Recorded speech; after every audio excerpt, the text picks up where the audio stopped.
Welcome एपियंस and आप सभी का स्वागत है एक नए वीडियो में। और हम कर रहे हैं क्वांटम मैकेनिक्स। और आप अभी जो टॉपिक है वो हेडिंग डाल लो, पोस्टुलेट्स ऑफ क्वांटम मैकेनिक्स।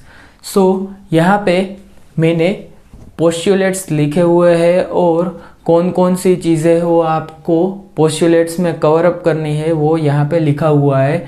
यहाँ पे इन डिटेल डेफिनेशंस है वो डिफरेंट है, वो नहीं लिखे हुए हैं क्योंकि आपको अंडरस्टैंडिंग है वो ज़रूरी है एग्ज़ाम के लिए। डेफिनेशन है वो सच एज वो वर्ड टू वर्ड डेफिनेशन है, वो कहीं पे नहीं पूछने वाले हैं।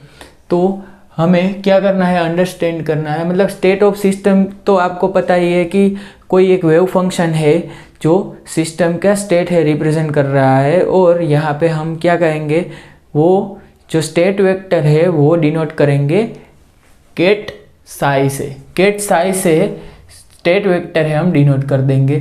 पहले आप वीडियो पॉज करके ये सब लिख लो, यहाँ पे मैं समझा रहा हूँ। आपने लिख लिया है और यहाँ पे बता रहा हूँ कि सुपरपोजिशन थ्योरम क्या है, कि डिफरेंट स्टेट वेक्टर से उसको हम एक सुपरपोजिशन में लिखेंगे तो आपको एक नया स्टेट वेक्टर मिलेगा, वो भी उसी स्पेस का होगा। मतलब कि अगर 5 1 5 2 अप टू 5n है वो डिफरेंट स्टेट वेक्टर है और रिप्रेजेंट कर रहे हैं कोई एक स्टेट, तो इसका जो लीनियर सम है, लीनियर सुपरपोजिशन है, वो एक नया वेक्टर दे रहा है साई, और वो भी क्या होगा, स्टेट वेक्टर होगा।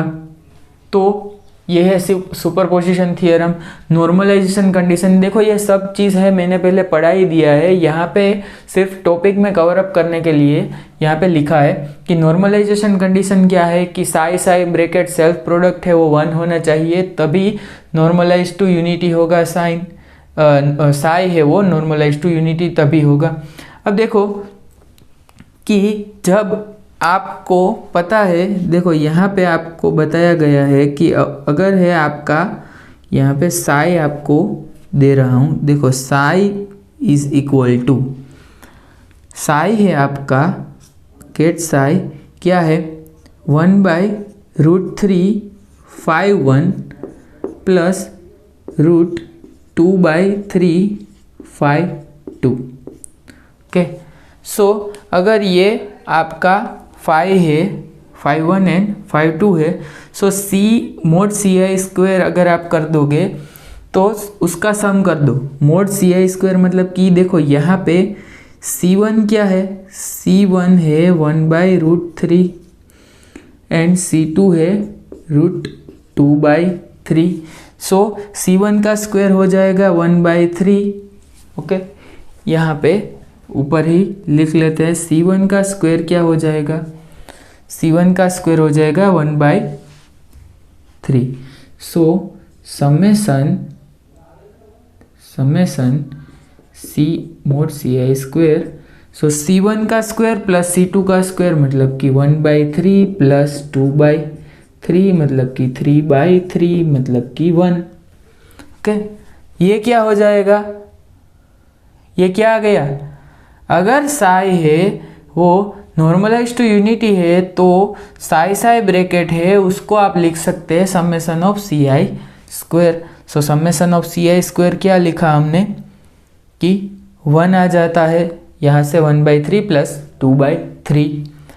तो अगर हमारा साई है वो आपको दिया गया है कि साई है आपका है 5 1 प्लस 5 2। ओके, यहाँ पे सभी जगह स्टेट वेक्टर केट से दिखाते हैं। 5 1 प्लस 5 2 मतलब C1 है 1, C2 है 1। आपका साई जो है वो क्या आ रहा है, summation mode C I square मतलब कि 1 + 1 आ रहा है 2। तो यहाँ पे ये 2 आ रहा है मतलब कि CI है वो क्या आ रहा है, CI क्या आ रहा है 1/√2।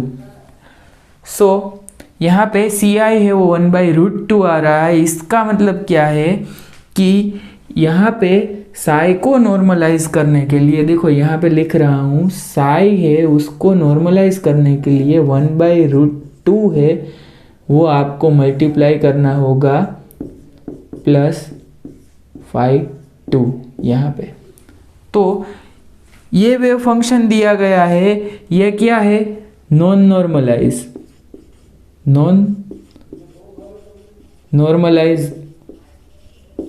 सो ये नॉन नॉर्मलाइज्ड है, तो इसको नॉर्मलाइज कैसे करें कि आप समेशन ऑफ मोड CI² कर दो, मतलब कि इस यहाँ पे जो कोएफिशिएंट है उसका स्क्वायर, यहाँ पे है जो उसका स्क्वायर कर दो और दोनों को ऐड कर दो, तो यहाँ पे 1 + 1 2 आ गया। सो CI² = 2 है, तो CI = √2 आ जाएगा। सॉरी, यहाँ पे देखो CI है वो क्या आ गया, CI है वो क्या आ गया, CI है वो √2 आ गया। देखो यहाँ पे CI है वो √2 आ गया है। तो अब ये वेव फंक्शन अगर नॉर्मलाइज नहीं है तो हमें पता है कि हम क्या करते हैं कि इसको नॉर्मलाइज करने के लिए डिवाइड करते हैं साई से। सो यहाँ पे जो ये वेव फंक्शन है उसको किससे डिवाइड करना है, यहाँ से साई ब्रैकेट से।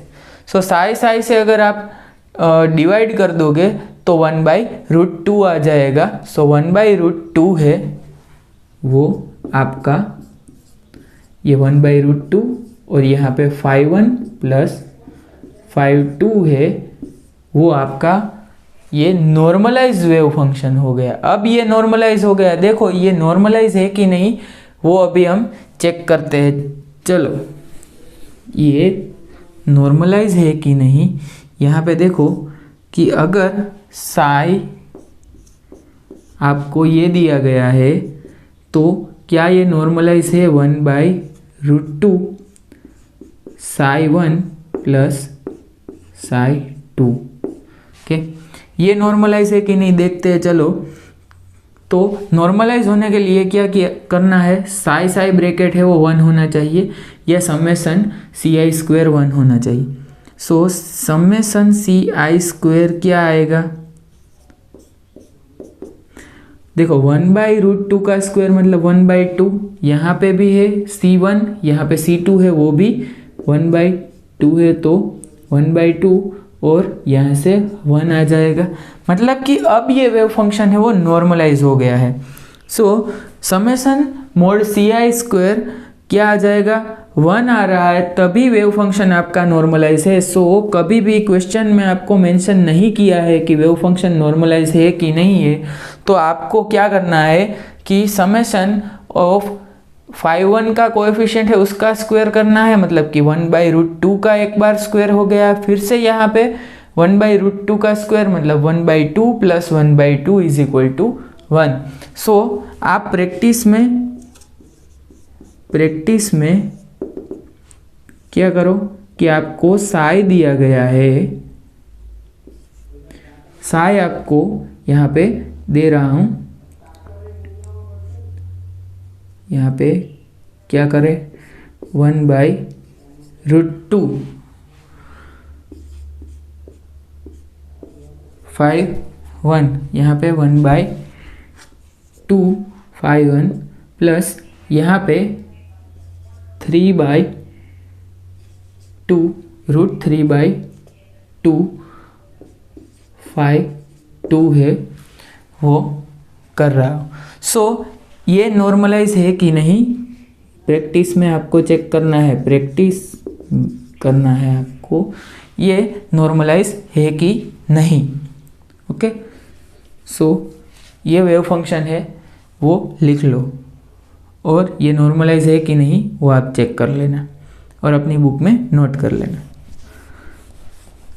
वेव फंक्शन है उसका नॉर्मलाइजेशन है वो आपको एग्जामिनेशन में पूछा जा सकता है कि इसको नॉर्मलाइज कर दो। सो आपको सिंपली साई ब्रैकेट =1 करना है और आपको जो नॉर्मलाइजेशन कांस्टेंट है वो निकालना है। देखो अब क्या होगा कि ऑब्जर्वेबल एंड ऑपरेटर। देखो ऑब्जर्वेबल एंड ऑपरेटर की जब हम बात करें तो कोई भी ऑब्जर्वेबल है वो हर्मिशियन ऑपरेटर के थ्रू वहाँ पे रिप्रेजेंट किया जाता है। सो हर्मिशियन जब हम पढ़ रहे थे उसमें भी हमने बोला था कि कोई भी ऑब्जर्वेबल है वो ऑलवेज हर्मिशियन ऑपरेटर ही होगा, मतलब कि मोमेंटम है, वेलोसिटी है, कोई भी ऑपरेटर है वो अगर ऑब्जर्वेबल है तो हर्मिशियन होगा।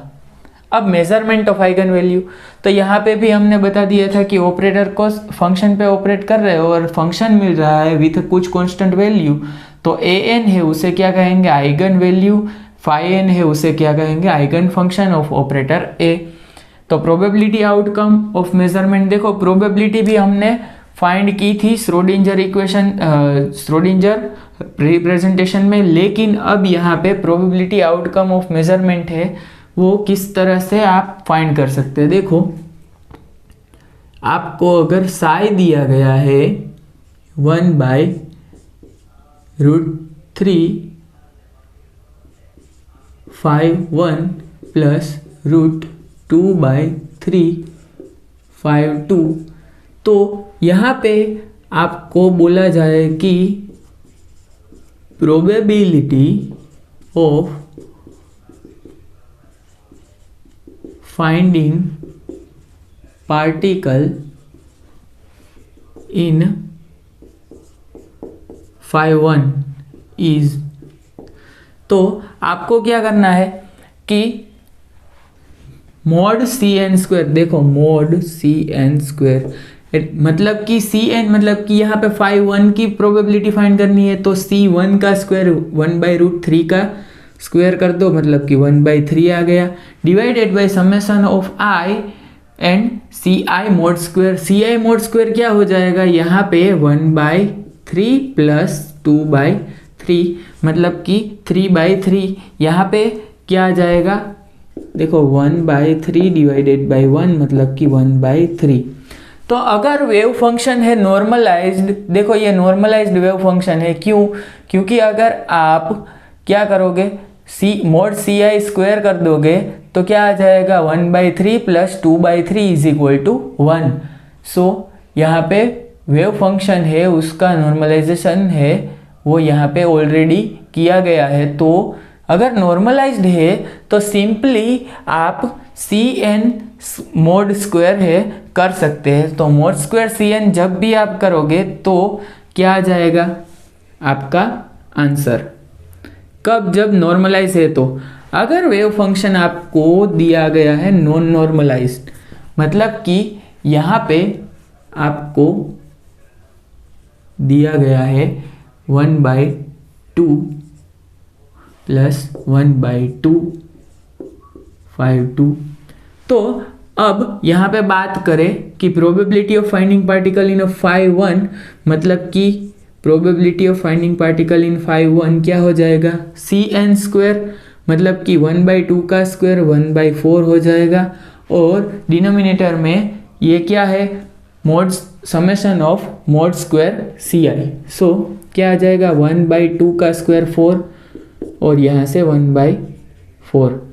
क्लियर। सो आपका आंसर क्या आ जाएगा 1/4 डिवाइडेड बाय यहाँ पे 1/2। So P1 is equal to 1/2। क्लियर। और देखो ये कर सकते हैं प्रोसीजर प्रोबेबिलिटी फाइंड करने के लिए, और अदरवाइज क्या करो कि आप पहले ये वेव फंक्शन है उसको नॉर्मलाइज करो। नॉर्मलाइज्ड गिवन फंक्शन, तो नॉर्मलाइज अगर करें तो आपको क्या करना पड़ता है कि समेशन सी आई स्क्वायर 1 होना चाहिए। तो यहाँ पे क्या आ जाएगा C1 का स्क्वायर प्लस C2 का स्क्वायर, क्या आना चाहिए 1 आना चाहिए। तो नॉर्मलाइज है। अब अगर आप कर रहे हैं 1/4 प्लस 1/4 मतलब कि 1/2, ओके, 1/2 है वो सी आई स्क्वेयर आ रहा है, तो सी आई क्या आ जाएगा, सी आई आ जाएगा 1/√2।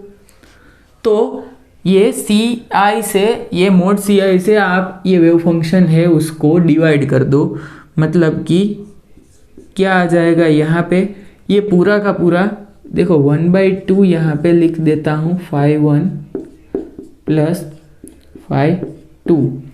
अब यहाँ से डिवाइडेड बाय 1/√2 आ जाएगा, तो ये √2 है वो न्यूमरेटर में चला जाएगा, मतलब कि यहाँ पे 1/√2 आ जाएगा, √2 डिवाइडेड बाई 2 मतलब कि 1/√2 आ जाएगा। सो ये वेव फंक्शन है वो इस तरीके से नॉर्मलाइज किया जाता है। क्लियर? इसका जो कोई भी प्रॉब्लम होगा तो यहाँ पे मुझे आप बताना, मैं बाद में आपको सॉल्व करके दे दूँगा, और प्रॉब्लम से इसके जब देखेंगे तभी आपको कम्प्लीटली आइडिया आ जाएगा कि प्रोबेबिलिटी है वो कैसे फाइंड करेंगे और नॉर्मलाइजेशन है वो फंक्शन का कैसे फाइंड करेंगे। देखिए, आपको हर बार कभी भी जीसेट, गेट, नेट कोई भी एग्जामिनेशन है, वेव फंक्शन आपको दिया गया है तो आपको पहले देखना है कि कहीं क्वेश्चन में लिखा है कि वेव फंक्शन है वो नॉर्मलाइज्ड है। अगर है लिखा हुआ है तो कोई बात नहीं है, अदरवाइज आपको क्या करना है कि वो चेक करना है कि वेव फंक्शन है वो नॉर्मलाइज्ड है कि नहीं। अगर नहीं है तो पहले आपको वेव फंक्शन करना है नॉर्मलाइज्ड, या तो फिर ये डिनोमिनेटर में साई ब्रैकेट है वो लेके हम चलेंगे। So probability of nth state है वो किस तरह से फाइंड की जाती है। अब यहाँ से आगे चलते हैं टाइम इवोल्यूशन ऑपरेटर पे। सो टाइम इवोल्यूशन ऑपरेटर है वो क्या होगा, मतलब कोई एक देखो सिंपल चीज़ है कि अगर आपके पास है एक वेव फंक्शन है जो कि रिप्रेजेंट कर रहा है स्टेट ऑफ सिस्टम, मतलब कि स्टेट वेक्टर है, तो स्टेट वेक्टर है वो सिस्टम को रिप्रेजेंट कर रहा है टाइम t0 पे, और आपको फाइंड करना है another eigen state at a letter time t। तो वो किस तरह से फाइंड करें, कोई ऑपरेटर है उस पर ऑपरेट करवा दो तो आपको मिल जाएगा एक नया स्टेट, वो भी नए टाइम पे t पे। सो यहाँ पे ये इसको u है अगर आप ऑपरेट करवाते हो और आपको मिलता है psi of t at later time. So आपका ये जो ऑपरेटर है उसे बोलते हैं टाइम इवेल्युएशन ऑपरेटर। एंड यहाँ पे डेरिवेशन में नहीं करवा रहा हूँ, ये टाइम इवेल्युएशन ऑपरेटर है, ये है u of t0 is equal to e raise to minus iota h t minus t0 divided by h cut. यहाँ पे h है वो हैमिल्टोनियन है जिससे हम एनर्जी आइगन वैल्यू E भी लिख सकते हैं। सो E t minus t0 divided by h cut. देखो टाइम इवेल्यूशन ऑपरेटर के बेस पे आपको पूछा जा सकता है कि अगर वेव फंक्शन है हमारा Sai of t and at a later time, कब वो ऑर्थोगोनल हो जाएगा और कब साई है वो 1 मिलेगा या 0 मिल जाएगा। तो उसके बेस पे हम प्रॉब्लम देखेंगे, और यहाँ पे आपको थोड़ा हवा में बात करने जैसा आपको फील हो रहा होगा कि कौन सा प्रॉब्लम है हम देखने वाले हैं। तो यहाँ पे ये टाइम इवोल्यूशन ऑपरेटर है, उसको अंडरस्टैंड करने के लिए एक प्रॉब्लम है वो हम देखेंगे बाद में। लेकिन इससे पहले आपको पता है कि एक्सपेक्टेशन वैल्यू है वो किस तरह से फाइंड की जाती है। एक्सपेक्टेशन वैल्यू है उसकी शॉर्ट ट्रिक भी मैंने बताई है, लेकिन एक्सपेक्टेशन वैल्यू है ए की आपको अगर फाइंड करनी है तो क्या करना है। देखो एक्सपेक्टेशन वैल्यू फाइंड करने के लिए यहाँ पे क्या कर रहे थे हम, x की अगर एक्सपेक्टेशन वैल्यू फाइंड करनी है तो Sai star x Sai ditto, और ये वेव फंक्शन अगर नॉर्मलाइज नहीं है तो यहाँ पे ऑल स्पेस पे इंटीग्रेशन करके यहाँ पे Sai star Sai ditto all space ये हम कर रहे थे। क्लियर? तो वही चीज़ है लेकिन डिराक नोटेशन में है। सो डिराक नोटेशन में इसे किस तरह यहाँ पे अगर हम a लिख दे, यहाँ पे भी a लिख दे तो क्या आ जाएगा। सेम चीज़ इसको डिराक नोटेशन में किस तरह से रिप्रेजेंट कर रहे हैं, देखो ये ब्रास आई हो गया, ये a आ गया और ये कैट्स आई हो गया। क्लियर, ये हमारा कैट्स आई, इसका अगर ट्रांसपोज एंड कॉम्प्लेक्स कॉन्जुगेट ले लेंगे तो ब्रास आई आ जाएगा और यहाँ पे ए है, पहले साई पे ऑपरेट होगा, बाद में जो भी रिजल्ट आएगा उसको हम डिनोट कर देंगे। और divided by psi star psi को इस तरह लिख सकते हैं, bra I kets I, so bracket of psi psi. अब हमें पता है कि देखो ब्रैकेट ऑफ साई साई है वो क्या है, देखो यहाँ पे प्रोबेबिलिटी, देखो अगर प्रोबेबिलिटी इनटू आइगन वैल्यू करते हैं, अभी देखो यहाँ पे ये ए है वो ऑपरेटर है, इसकी एक्सपेक्टेशन वैल्यू आपको फाइंड करनी है। If psi is the eigen state of operator A, then जो साई है वो आइगन स्टेट है ऑपरेटर ए का, तो हमें पता है कि देखो ये ए साई है, यहाँ पे देखो लिखा है कि ए साई है, क्या देगा ए एन साई एन, सो ए साई है वो क्या दे रहा है, कुछ constant A N Sai. Okay, सो यहाँ पे ये कांस्टेंट है, सो इसको मैं इस तरह से रिप्रेजेंट कर रहा हूँ, A upon psi psi bracket.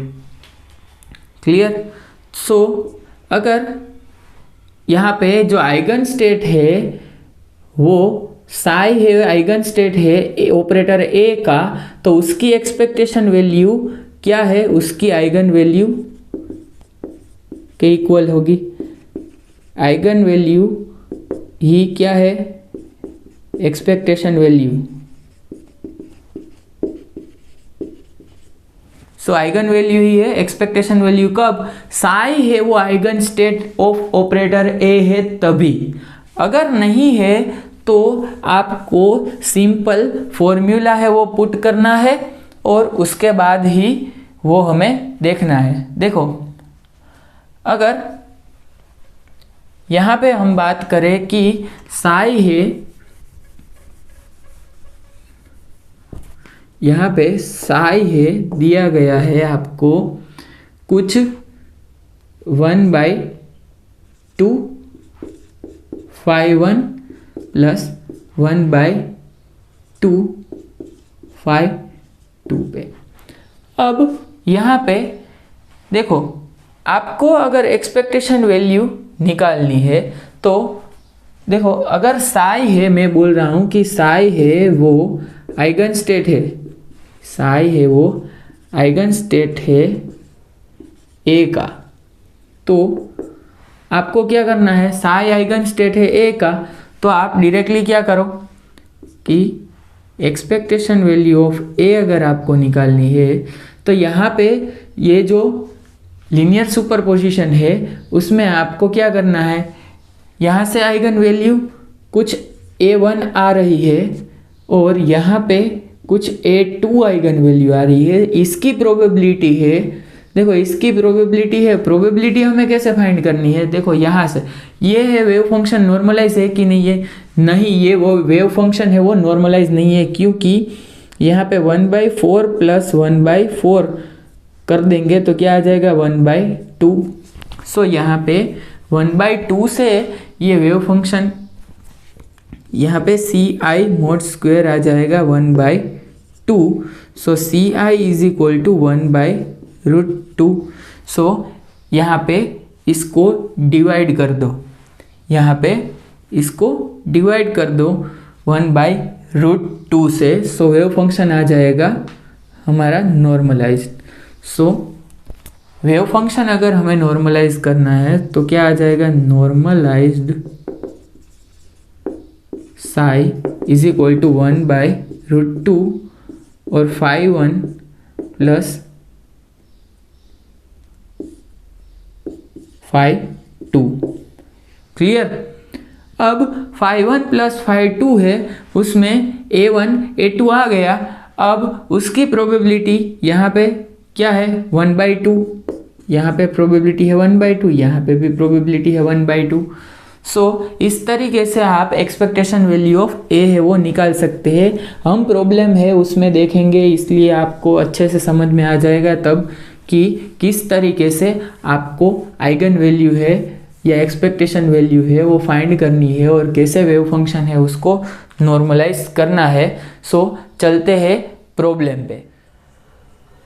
तो चलिए यहाँ पे क्वेश्चन आंसर्स है वो हम देख लेते हैं। आपको एक पीडीएफ मिल गई होगी आज के लेक्चर की। तो यहाँ पे आज का जो लेक्चर है उसमें मैं क्वेश्चंस है वो बोलने वाला नहीं हूँ, क्वेश्चन यहाँ पे लिखने वाला नहीं हूँ। क्वेश्चन सिर्फ आपको वर्बली है मैं बता दूंगा, आपको पीडीएफ में से क्वेश्चन है वो पूरा लिखना है। क्योंकि अगर यहाँ पे मैं क्वेश्चन लिखने गया तो यहाँ पे थोड़ा बहुत टाइम वेस्ट हो सकता है, क्योंकि लेंथी क्वेश्चंस है। देखो यहाँ पे क्वेश्चंस है वो हम यहाँ पे पेज में मैंने लिख दिए हैं और आपको यही पीडीएफ है वो मैंने भेज दिए।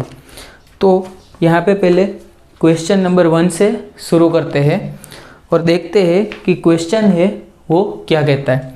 तो देखो क्वेश्चन है वो the state of a system is given by psi, और आपको साई दिया गया है, and where phi1, phi2 and phi3 form orthonormal set and probability of finding the system in state phi2 is. And ये question है GATE 2016 का, gate 2016 का question है और आपको साई दिया गया है क्या phi1 plus 2 phi2 plus 3 phi3। देखो गेट एग्जामिनेशन का क्वेश्चन है और हम किस तरह से इसको सोल्व करते हैं, तो आप टेक्निक भी देख लो, मेथड देख लो और यहाँ से आप धीरे धीरे प्रैक्टिस कर दोगे, बाद में आपको शॉर्ट ट्रिक्स है वो अपने आप ही आ जाएंगी। तो यहाँ पे पहले शुरू करते हैं कि आपको ढूंढना क्या है कि probability of finding the system in state phi2। So probability of finding system in phi2। सो देखो हमें पता है कि प्रोबेबिलिटी है वो किस तरह से डिनोट की जाती है कि देखो आपका जो पॉसिबल स्टेट है, सपोज कि हमें phi2 ब्रैकेट है उसके अपॉन ये साई ब्रैकेट, मतलब कि यहाँ पे इसको लिखा जाए तो क्या कह सकते हैं कि जो फेवरेबल रिजल्ट है, favourable result upon total possibility. So यहाँ पे साई ब्रैकेट है वो क्या दे रहा है, सेल्फ प्रोडक्ट है वो दे रहा है total possibility, and favourable result मतलब कि हमें phi2 ब्रैकेट अगर हम फाइंड कर ले तो ये हमें फेवरेबल कंडीशन दे रहा है, क्योंकि हमें फाइंड क्या करना है कि probability of finding system in phi2। तो यहाँ पे देखो सिंपली पहले हमें ये आपको ये प्रोसीजर करना है। तो phi2 ब्रैकेट करेंगे तो क्या आ जाएगा, देखो यहाँ पे से ये phi2 इंटू 2, यहाँ पे से 2 और यहाँ पे phi2 divided by Sai bracket के। तो यहाँ पे 4 phi2 ब्रैकेट आ जाएगा 1 अपॉन साई ब्रैकेट। देखो यहाँ पे फंक्शन है वो, यहाँ पे दिया गया जो वेव फंक्शन है स्टेट वेक्टर है वो नॉर्मलाइज नहीं है। क्यों नॉर्मलाइज नहीं है, क्योंकि देखो यहाँ पे नॉर्मलाइज है कि नहीं देखते हैं, 1 + 4 + 9। देखो अभी हर बार में ये cn² का फॉर्मूला है वो समेशन cn² = 1 होगा। ये फॉर्मूला हर बार हम अप्लाई यहाँ पे नहीं करेंगे, डायरेक्टली मैं लिख दूंगा। तो आपको पता होना चाहिए कि कोएफिशिएंट का स्मॉड स्क्वायर करते हैं तो वो सम है वो 1 आना चाहिए, लेकिन यहाँ पे सम है वो नहीं आ रहा है 1। तो देखो यहाँ पे क्या करेंगे कि समेसन cn mod स्क्वायर क्या आ रहा है, देखो 9 + 1 + 4 यहाँ पे 14 आ रहा है, मतलब कि cn आ रहा है 1/√14। तो यहाँ पे अगर मैं साई में, देखो साई है उसमें 1/√14 है, वो मल्टीप्लाई कर दूँ तो ये वेव फंक्शन हो जाएगा नॉर्मलाइज। अगर वेव फंक्शन नॉर्मलाइज हो गया तो आपको पता है, देखो वेव फंक्शन नॉर्मलाइज हो गया तो आपको पता है कि आप डायरेक्टली प्रोबेबिलिटी किस तरह से फाइंड कर सकते हैं, mod cn², nth स्टेट की प्रोबेबिलिटी है वो, mod cn² से फाइंड कर सकते हैं। तो ये नॉर्मलाइज्ड है, देखो यहाँ पे ये नॉर्मलाइज हो गया। तो अब प्रोबेबिलिटी हमें फाइंड करनी है, प्रोबेबिलिटी ऑफ φ2। तो क्या करते हैं हम, यहाँ पे φ2 का जो कोएफिशिएंट है उसका स्क्वायर कर दो, सो 2/√14 का स्क्वायर कर दे, सो 2/√14 इसका स्क्वायर करेंगे तो क्या आ जाएगा 4/14, मतलब कि 2/7, मतलब कि 0.285, ऐसा कुछ आंसर यहाँ पे आ जाएगा। सो ये गेट एग्जामिनेशन का क्वेश्चन है, सो यहाँ पे ब्लैंक्स की तरह से आंसर दिया होगा। तो देखो यहाँ पे ये 0.285 आ रहा है। अब देखो यहाँ पे Cn फाइंड कर लिया और ये नॉर्मलाइज कर लिया, सो ये एक मेथड लिख लो। अब इससे आगे चलेंगे कि देखते हैं कि यहाँ पे भी वही आएगा, साई ब्रैकेट है वो क्या आ रहा है, देखो साई ब्रैकेट है वो क्या आ रहा है 4 डिवाइडेड बाय ये 1 + 4 + 9, तो 4 डिवाइडेड बाय 14, मतलब कि यही आंसर आएगा 0.285। तो इससे भी आप आंसर ले सकते हैं। और यहाँ पे जो मैंने बताया कि पहले स्टेप 1 क्या करें कि चेक कर लो, check that given eigen function is normalized और नॉट, और नॉन नॉर्मलाइज। अगर नॉर्मलाइज्ड है तो आप डायरेक्टली क्या कर सकते हैं, कोएफिशिएंट का स्क्वायर कर दो तो आपको प्रोबेबिलिटी मिल जाएगी। अगर यहाँ पे साई, यहाँ पे देखो आपके लिए वर्क क्या है, देखो वर्क आप लिखो φ1 स्टेट में प्रोबेबिलिटी आप फाइंड करो, एंड φ3 है उसमें भी प्रोबेबिलिटी फाइंड करो। ओके, सो आपको ये सब प्रोबेबिलिटी फाइंड करनी है। अब उसके बाद probability of φ1 plus probability of φ2 plus probability of φ3, ये मिला के आपको 1 आंसर है वो आ जाना चाहिए। क्लियर। अब यहाँ पे देखो कि मैंने 2 मेथड से वो बताई है कि एक आप जिसकी भी प्रोबेबिलिटी फाइंड करनी है उसका सेल्फ प्रोडक्ट अपॉन जो आपको पूरा का पूरा वेव फंक्शन दिया गया है उसका सेल्फ प्रोडक्ट है, डिनोमिनेटर में लेके चलेंगे, क्योंकि यहाँ पे अगर फंक्शन नॉर्मलाइज नहीं है तो ये साई प्रोडक्ट है, सेल्फ प्रोडक्ट है, वो आपको डिनोमिनेटर में इंक्लूड करना ही होगा। ओके, अदरवाइज दूसरी मेथड फॉलो कर लो कि पहले ये साई को नॉर्मलाइज कर लो और उसके बाद सिर्फ कोएफिशिएंट का स्क्वायर कर दो। सो एक बार यहाँ पे फिर से बता रहा हूँ कि अगर हमने साई को नॉर्मलाइज किया है तो क्या आ जाएगा 1/√14, और यहाँ पे φ1 + 2 φ2 + 3 φ3। अब यहाँ पे देखो ये 1/√14 है, यहाँ पे भी अप्लाई हो रहा है, यहाँ पे भी और यहाँ पे भी अप्लाई हो रहा है। सो P2 अगर हमें फाइंड करना है सो 4/14 है उसका आंसर आ जाएगा। क्यों? क्योंकि मॉड C2 स्क्वेयर। यहाँ पे लिखो if psi is normalised, normalised है तो ही आप इस तरह की प्रोसीजर फॉलो करेंगे। अगर नॉर्मलाइज नहीं है और आपने ये प्रोसीजर फॉलो कर ली तो आपका आंसर क्या आ जाएगा, P2 आपका आंसर आ जाएगा 4। देखो यहाँ पे सिर्फ 4 ही आंसर आएगा, तो प्रोबेबिलिटी है वो 1 से ज़्यादा कभी भी नहीं आएगी। क्लियर? सो यहाँ पे आपको इस तरह का मेथड फॉलो करना है और आपका गेट एग्जामिनेशन का क्वेश्चन है तो उसको आपको ब्लैंक फिलअप करने के लिए आपको 0.285 और यहाँ पे 2 डेसिमल दिया है तो आप 0.28 है वो लिख सकते हैं। क्लियर? सो ये हो गया हमारा फर्स्ट क्वेश्चन। अब दूसरा जो क्वेश्चन है वो देखते हैं कि दूसरे क्वेश्चन में क्या बोला गया है। क्लियर? आप पीडीएफ है वो साथ में रखो या बुक में पहले लिख लो। यहाँ पे देखो क्वेश्चन है, थोड़ा लेंथी है, गेट 2006 का क्वेश्चन है।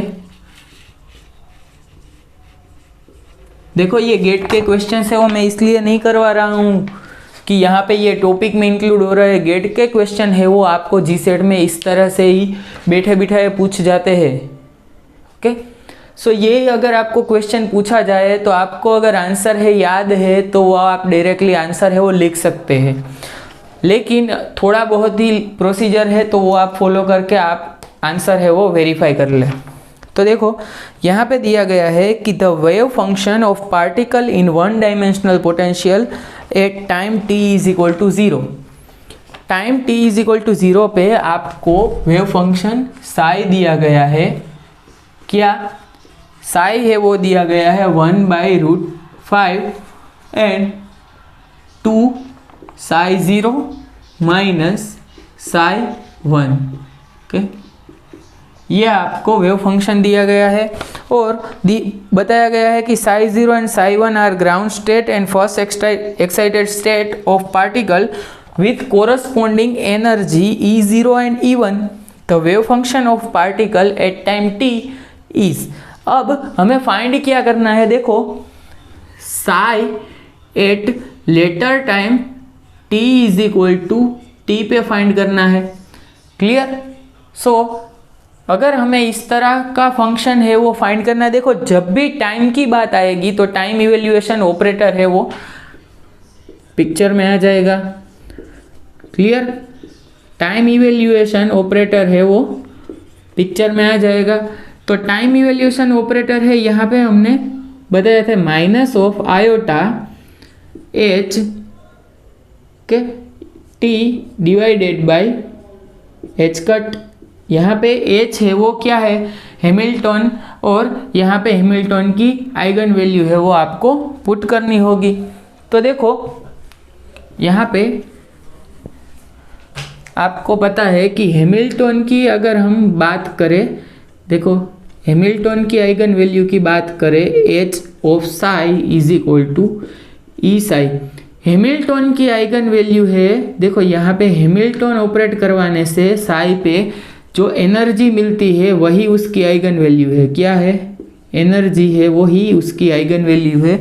ये कंसेप्ट अगर आपको बीएससी एमएससी में नहीं पढ़ाया गया है तो यहाँ पे सीख लो। क्लियर? यहाँ पे हैमिल्टन ऑपरेट करने से आपको एनर्जी हो मिलेगी। तो देखो यहाँ पे पहले हम क्या करेंगे, हमें पता है कि ये 1/√5। अब यहाँ पे 2 एस सच पुट कर दो। यहाँ पे साई 0 है और टाइम इवेल्यूशन ऑपरेटर आपको लगाना है तो क्या करेंगे, माइनस आयोटा, और साई 0 है उसकी आपको ग्राउंड स्टेट, देखो ये है क्या, ग्राउंड स्टेट और ये है फर्स्ट एक्साइटेड स्टेट। अब ये ग्राउंड स्टेट है तो उसकी एनर्जी आइगन वैल्यू दी गई है H0, यहाँ पे T, यहाँ पे H कट। देखो थोड़ा बहुत डायरेक्ट आप समझने की ट्राई करो, क्योंकि अगर आप एग्जाम में हर एक स्टेप फॉलो करने जाओगे तो आप क्वेश्चन इजीली सोल्व नहीं कर पाओगे। आपका जो क्वेश्चन है उसमें बहुत ही टाइम चला जाएगा। 2-3 क्वेश्चन है वो छूट जाएंगे तो एक क्वेश्चन है उसका टाइम है वो फिक्स ही आपको मिलेगा, तो यहाँ पे साई 0 आएगा। अब माइनस यहाँ पे फिर से ऑपरेटर है वो ऑपरेट करवाते हैं कि माइनस ऑफ आयोटा, यहाँ पे E1 T/h कट आएगा, क्योंकि हैमिल्टन यहाँ पे ऑपरेट करवाएंगे तो एनर्जी मिलेगी, लेकिन फर्स्ट एक्साइटेड स्टेट है तो E1 है वो यहाँ से मिलेगी। और यहाँ पे psi1 ऑफ x, यहाँ पे psi0 ऑफ x। ओके, तो ये है बेसिकली आपका आंसर है वो आ गया है, यही आपको पूछा गया था। क्लियर? तो आपका आंसर है उसका कुछ फॉर्मेटिंग इस तरह से दिया गया है कि 1/√5 यहाँ पे से 2 psi0 e⁻ iota E0 T/h cut minus यहाँ पे psi1 e⁻ iota E1 T/h cut. Clear? यही आपको आंसर दिया गया है। ओके, सो ये फंक्शन है at later time t, at later time t। Clear? तो किस तरह से आपको देखना है कि क्वेश्चन है उसमें क्या पूछा गया है। देखो क्वेश्चन है उसमें सिर्फ इतना ही पूछा गया था, wave function of particle at time t is, so इसलिए ये हमारा आंसर है वो आ गया। क्लियर? यही हमारा आंसर है। अब अगर आपको इससे आगे की कोई इंफॉर्मेशन पूछी जाती तो आपको इससे आगे के स्टेप्स है वो फॉलो करने होंगे। सो ये आगे के जो स्टेप्स है उसमें क्या क्या पूछा जाएगा ये आगे के क्वेश्चन में मैंने मेंशन कर दिया है। इस तरह के क्वेश्चन है मैंने आपको आगे दिए हैं। सो यहाँ पे आपको सभी क्वेश्चन है वो मैं सोल्व करवा रहा हूँ। देखो अभी चलते हैं थर्ड क्वेश्चन पे कि थर्ड क्वेश्चन है वो आपको क्या दिया गया है। तो देखो थर्ड क्वेश्चन है CSIR जून 2011 का। सो यहाँ पे थर्ड क्वेश्चन दिया गया है CSIR June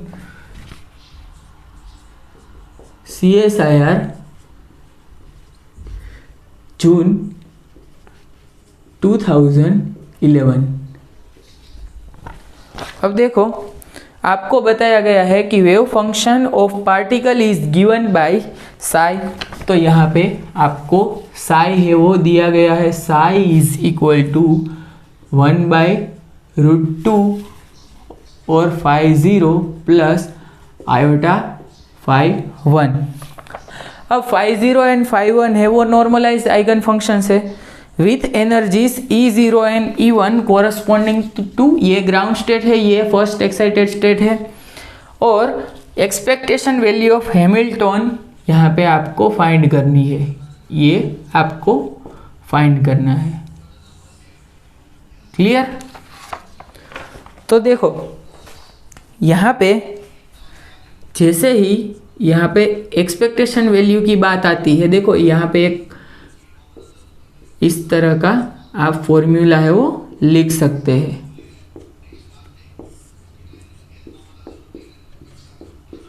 okay,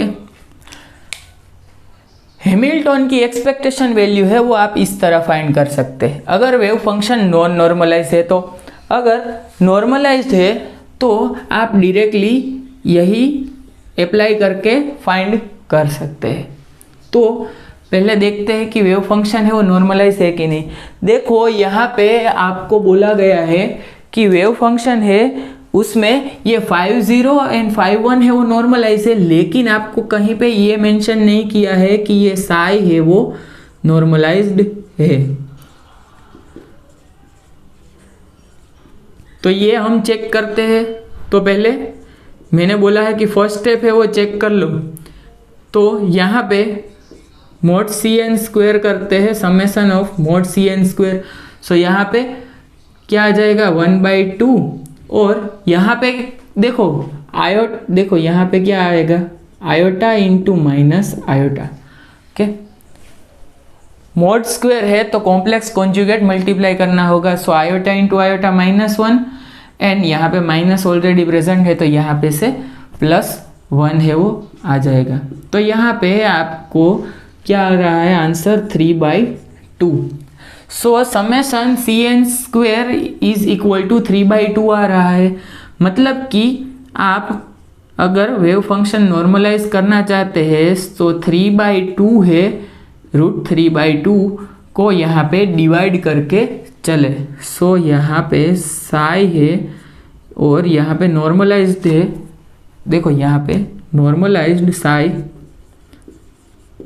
normalised psi is given by, यहाँ पे ये डिवाइड करना है। डिवाइड करना है मतलब कि इसको इस तरह से लिख सकता हूँ √2/3 और देखो यहाँ पे √2/3 लिख रहा हूँ और यहाँ पे 1/√2 50 + 51 आयोटा 51।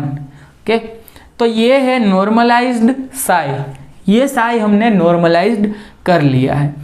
तो यहाँ पे इससे ये आप लिख लो इस यहाँ तक और इससे आगे की प्रोसीजर है वो हम फॉलो करते हैं। तो यहाँ पे आपको क्या करना है कि हैमिल्टन की एक्सपेक्टेशन वैल्यू के लिए आपको साई h साई फाइंड करना है। देखो यहाँ पे साई h साई है वो आप फाइंड करते हैं अगर, तो क्या आएगा, देखो यहाँ पे √2/3 और यहाँ पे ब्रेस आई मतलब यहाँ पे 50 एंड यहाँ पे आयोटा 51 है। ओके, तो यहाँ पे ये केट साई है तो यहाँ पे इसको कॉम्प्लेक्स कॉन्जुगेट करेंगे तो क्या आ जाएगा -आयोटा 51 और यहाँ पे हैमिल्टन h और यहाँ पे फिर से आपको लिखना क्या है, देखो यहाँ पे ये √2/3 है वो यहाँ पे इंक्लूड होगा, √2/3 और फिर ये साई आ जाएगा मतलब कि 1/√2 50 + आयोटा 51। अब देखो ये √2/3 कांस्टेंट है तो यहाँ पे मल्टीप्लाई करके √2/3 इंटू √2/3 2/3 आ जाएगा और यहाँ पे हमें पता है 1/√2 50 - आयोटा 51 और हैमिल्टन यहाँ पे ऑपरेट करवाएंगे। तो देखो यहाँ पे मैंने बोला है कि h psi is equal to E psi आ जाएगा। तो h psi is equal to E psi आ रहा है तो h है वो 50 पे आप अप्लाई करोगे तो E0 आ जाएगा 50 के साथ और h अप्लाई करोगे 51 पे तो ये ऑपरेट होके इस तरह आ जाएगा। सो ये हैमिल्टन है, ये आइगन फंक्शन है और ये है एनर्जी आइगन वैल्यू। तो यहाँ पे क्या आ जाएगा, देखो यहाँ पे क्या आ जाएगा 1/√2 यहाँ पे E0 50 + आयोटा और E1 51। ओके, अब यहाँ पे सभी चीज़ है उसको सिर्फ सिंप्लीफाई करना है। तो देखो 50 50 ब्रैकेट है, देखो यहाँ पे ये 50 और 50 है वही क्या आ जाएगा 1 आ जाएगा 50 51 क्या आ जाएगा 0 रिजल्ट देगा। तो यहाँ पे इस तरह देखो यहाँ पे कहीं पे भी मैंने ब्रा और केट नोटेशन नहीं लिखे हैं, लेकिन आपको ऑलवेज याद रखना है कि आपको एक्सपेक्टेशन वैल्यू फाइंड करनी है। तो ये है वो ब्रा है और ये है वो केट है। नोटेशन अगर नहीं दिए गए हैं, यहाँ पे कई बार ऐसा करेंगे एग्जामिनेशन में कि वो नोटेशन नहीं देंगे, लेकिन आपको तो देखना है कि 50 है वो 50 के साथ ही क्या रिजल्ट देगा 1, अदरवाइज 0 रिजल्ट देगा। सो यहाँ पे E0/√2 मतलब कि 2 हो गया और यहाँ पे क्या आ जाएगा, देखो माइनस आयोटा आयोटा मतलब कि यहाँ पे हो जाएगा प्लस, यहाँ पे E1।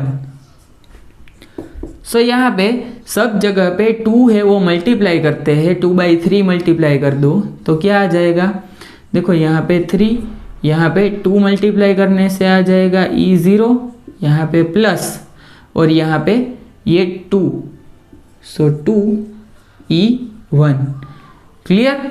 सो यहाँ पे एक्सपेक्टेशन वैल्यू ऑफ हैमिल्टन है वो क्या जा रहा है, E0 + 2E1/3। तो क्या ये आपका आंसर है, तो हाँ ये आपका आंसर दिया गया है डी। देखो CSIR नेट का क्वेश्चन है, हमने इजीली सोल्व कर लिया है। आपको पता होना चाहिए सिर्फ कि एक्सपेक्टेशन वैल्यू ऑफ हैमिल्टन है वो किस तरह से फाइंड की जाती है, और एक्सपेक्टेशन वैल्यू पे मैंने बहुत ही ज़्यादा प्रॉब्लम्स है वो आपको बता दिए हैं, और आपको कंसेप्चुअली भी मैंने आपको अवेयर कर दिया है कि किस तरह से आपको कौन कौन सी मिस्टेक्स है वो नहीं करनी है। देखो नॉर्मलाइज फंक्शन की मैं मिस्टेक्स हर बार आपको बताऊंगा कि नॉर्मलाइज फंक्शन है उसमें कई बार लोग मिस्टेक कर देते हैं कि फंक्शन नहीं देखते और डायरेक्टली आप अप्लाई करने लगते हैं कि फंक्शन नॉर्मलाइज है कि नहीं। अगर नॉर्मलाइज नहीं है तो आपका ये आंसर नहीं आएगा, दूसरा ही आंसर आप आ जाएगा, नॉर्मलाइज नहीं करोगे, और वो जो आपका आंसर आ रहा है वो क्वेश्चन में गिवन ही होगा MCQ में। सो यहाँ पे थर्ड क्वेश्चन हमने कंप्लीट कर दिया है, बाद में देखते हैं फोर्थ क्वेश्चन। ओके, सो ये नॉर्मलाइजेशन की मिस्टेक है वो आपको नहीं करनी है। आपको देखना है हर बार कि फंक्शन नॉर्मलाइज्ड है। अगर फंक्शन नॉर्मलाइज नहीं है तो पहले नॉर्मलाइज कर लो और बाद में ही ये साई ब्रैकेट है वो अप्लाई करो। अदरवाइज इसके डिनोमिनेटर में साई का सेल्फ प्रोडक्ट लेके ही चलना है। ओके, सो नॉर्मलाइजेशन के लिए 2 वे होते हैं, एक है वो साई सेल्फ प्रोडक्ट है वो डिनोमिनेटर में लेके चलेंगे, और एक है वो क्या कि पहले नॉर्मलाइज कर लो साई। और चेक कैसे करना है, mod cn square, summation of mod cn square है वो आपका क्या आ रहा है।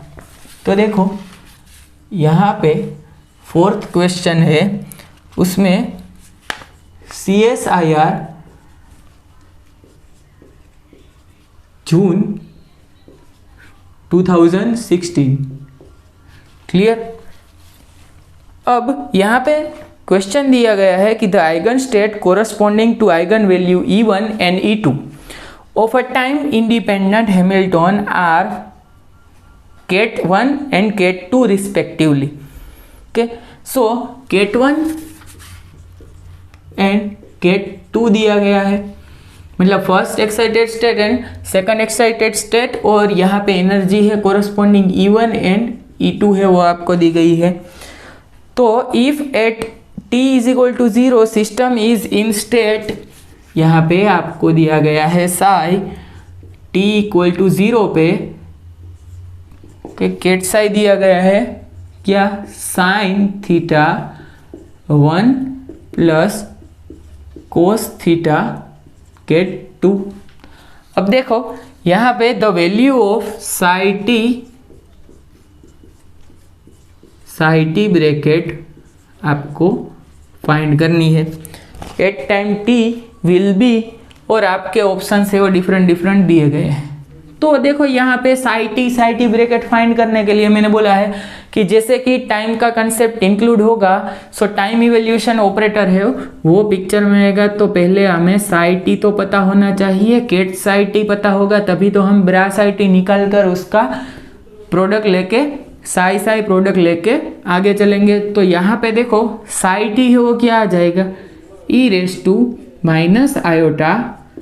E1t/h कट, यहाँ पे साइन थीटा और केट 1 प्लस यहाँ पे e⁻⁻⁰E2t/h कट, यहाँ पे कोस थीटा और केट 2।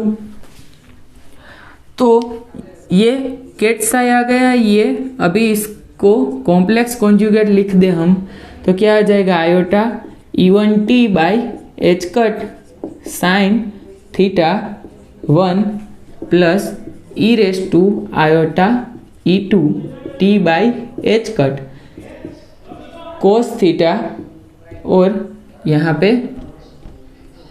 पे क्या आ जाएगा, केट 1 और यहाँ पे सॉरी ब्रा1 एंड ब्रा2। ओके, सो अभी हमें पता है कि डायरेक्टली हमें क्या करना है। देखो यहाँ पे Ket1 एंड Ket2 दिया गया है, यहाँ पे ब्रा1 एंड ब्रा2 दिया गया है।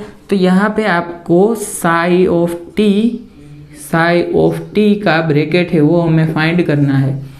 तो देखो यहाँ पे ये नोटेशन है, यहाँ पे ये नोटेशन है, उसको यहाँ पे आगे लिख देते हैं। ओके, कि आप कोई गलती ना करो। यहाँ पे ये नोटेशन है वो आगे ही लिखते हैं, यहाँ से निकाल देते हैं। तो यहाँ पे वन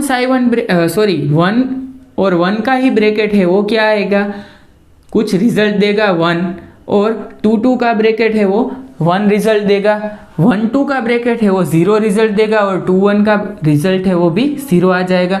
सो यहाँ पे 1-1 का रिजल्ट है वो देखते हैं। देखो यहाँ पे क्या आ रहा है, 1 e⁻iota e1t by h cut e⁻iota minus iota e1t by h cut, यहाँ पे साइन थीटा, और यहाँ पे भी साइन थीटा आ रहा है, यहाँ पे भी साइन थीटा आ रहा है। देखो अभी यहाँ पे आप साइन थीटा है उसकी पोजीशन चेंज कर सकते हो, लेकिन कई बार यहाँ पे ऑपरेटर है तो आप साइन थीटा की पोजीशन चेंज नहीं कर सकते हो, यहाँ पे इसकी डिपेंडेंसी नहीं है, इसलिए आप साइन थीटा की पोजीशन है वो चेंज कर सकते हो।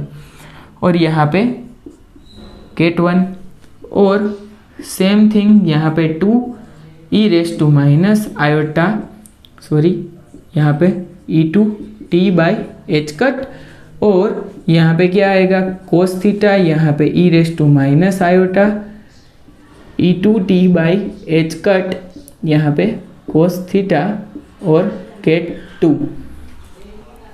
तो हमें पता है कि इसका प्रोडक्ट है वो 1 हो रहा है, यहाँ पे साइन स्क्वायर आ रहा है, इसका और इसका प्रोडक्ट है वो 1 हो जा रहा है, और कोस स्क्वायर आ रहा है।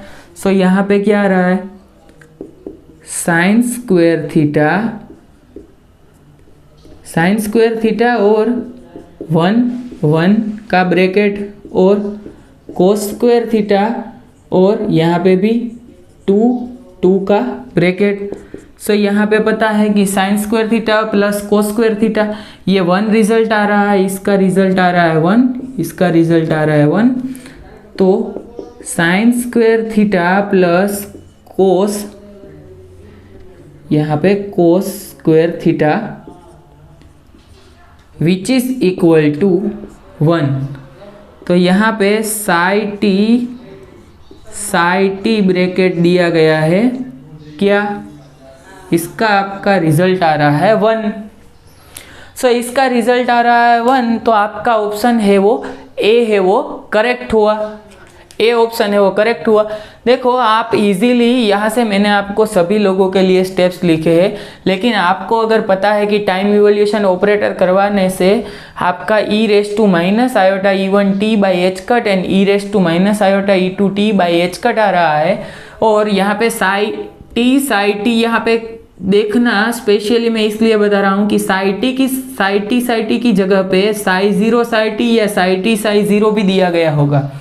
अगर साई 0 साई टी दिया गया है तो क्या रिजल्ट आएगा वो भी आपको लिखना है।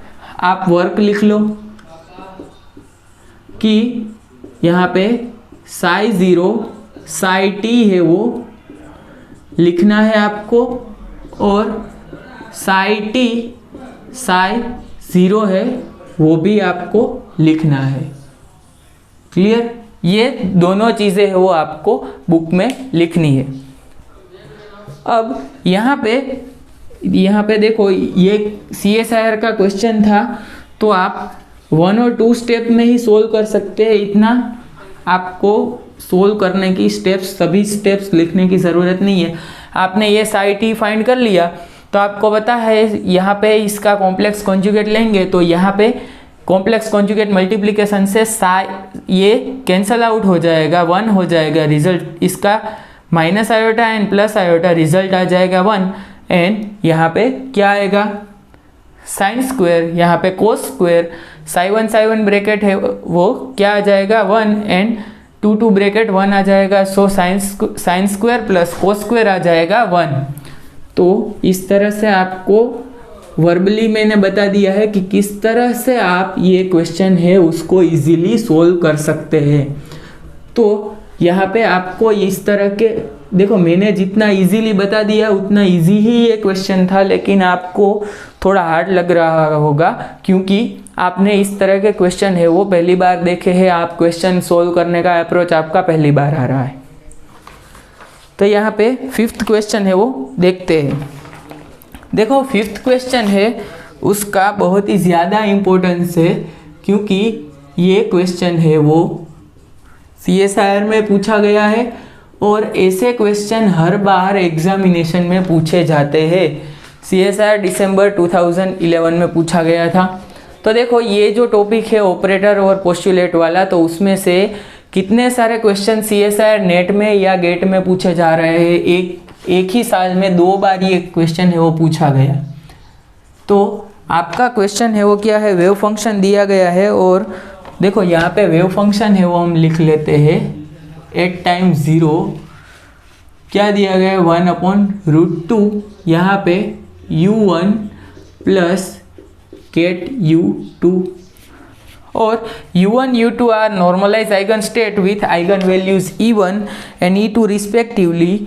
और यहाँ पे एक कंडीशन दी है e2 is greater than e1 and the shortest time after which psi t will orthogonal to psi 0। Okay, क्या है फाइंड करना है, शॉर्टेस्ट टाइम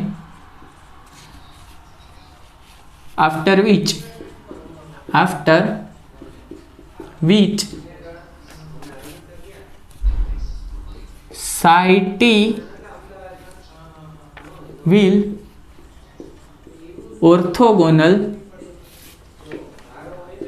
to psi 0। देखो टाइम फाइंड करना है और यहाँ पे देखो ऑर्थोगोनल मतलब कि यहाँ पे psi ऑफ 0, यहाँ पे psi t ये ब्रैकेट आ जाएगा 0। तो हमें पहले psi t है वो फाइंड करना है। तो यहाँ पे देखो psi t है वो हम फाइंड कर लेते हैं। तो आपको पता है कि टाइम इवोल्यूशन ऑपरेटर यहाँ पे ऑपरेट करवा रहे हैं हम, सो 1/√2। और देखो यहाँ पे वेव फंक्शन है वो नॉर्मलाइज है, क्योंकि यहाँ पे 1/√2 प्लस 1/√2 इसका स्क्वायर कर दो 1/2 प्लस 1/2 इज इक्वल टू 1 आ जा रहा है, इसलिए ये वेव फंक्शन है वो नॉर्मलाइज है। अपनी बुक में सॉल्यूशन करके लिख लेना कि ये वेव फंक्शन क्यों नॉर्मलाइज है, क्योंकि 1/2 प्लस 1/2 क्या आ जा रहा है 1। सो यहाँ पे इसको टाइम इवेल्युएशन ऑपरेटर ऑपरेट करवा रहे हैं। सो E1t/h कट, क्यों, क्योंकि ये फर्स्ट एक्साइटेड स्टेट है, ये सेकंड एक्साइटेड स्टेट है E1, ये यहाँ पे क्या आ जा रहा है U1 प्लस यहाँ पे e⁻e2t/h कट और यहाँ पे U2। देखो अब यहाँ पे psi 0 हमें पता है, psi t पता है, तो ये ब्रैकेट है वो हमें फाइंड करने में, देखो यहाँ पे 0 लिख लो और यहाँ पे ये पेन में इंक ख़त्म हुआ है, तो यहाँ पे ये 0 आ जाएगा। तो यहाँ पे आपको psi 0 भी पता है, उसका कॉम्प्लेक्स कॉन्जुगेट है वो लिखना है। तो यहाँ पे सिर्फ ब्रा केट है वो ब्रा में कन्वर्ट हो जाएगा। तो यहाँ पे क्या आ जाएगा 1/√2, यहाँ पे U1 प्लस U2 और यहाँ पे देखो psi t है वो लिखना है, सो 1/√2 और यहाँ पे e⁻e1t/h कट और U1 प्लस e⁻e2t/h कट और U2। अब आपको पता है कि यहाँ पे 1/√2 क्या हुआ है 1/2 और U1 ब्रैकेट है वो रिजल्ट दे रहा है 1, U1 और U2 ब्रैकेट है वो रिजल्ट दे रहा है 0, या U1 है वो रिजल्ट दे रहा है 0, U2 है वो रिजल्ट दे रहा है 1। सो यहाँ पे U1 ब्रैकेट जैसे ही हम करेंगे तो हमारा रिजल्ट आ जाएगा E1 t by H cut और U1 ब्रैकेट है उसका रिजल्ट आ रहा है 1, तो यहाँ पे इसको लिखने की ज़रूरत नहीं है। ओके, तो यहाँ पे plus E raise to minus iota E2 t by H cut, क्योंकि U2 का भी क्या आ रहा है आंसर 1, सो यहाँ पे 0। सो यहाँ पे इसको लिख सकते हैं हम e raise to minus iota E1 t by H cut, ये 1/2 मल्टीप्लाई हो जाएगा 0 के साथ और 0 आंसर यहाँ पे आ जाएगा। और यहाँ से इसको सामने की साइड लिख रहा हूँ तो क्या आ जा रहा है e raise to minus iota E2 t by H cut, और यहाँ पे प्लस है तो सामने की साइड जब जा रहा है तो यहाँ पे माइनस है वो आ जाएगा। क्लियर? तो यहाँ पे ये माइनस है वो लिखना है आपको। अब इससे आगे चलते हैं कि यहाँ पे इसको इस तरह से लिख सकते हैं E1 t by H cut, और यहाँ पे -1 upon E raise to minus iota E2 t by H cut. Sorry, यहाँ पे माइनस नहीं आएगा क्योंकि यहाँ पे माइनस है। देखो यहाँ पे 2 रेस टू -1 मतलब कि 1/2। सो इस तरह से e raise to minus iota E2 t by H cut को लिख सकते हैं 1 upon E raise to iota E2 t by H cut. तो यहाँ से ये इस साइड ले लेते हैं, तो यहाँ पे देखो ये ऊपर का स्टेप हमने अगर लिख लिया है तो यहाँ पे इसको इरेज कर देते हैं। ओके,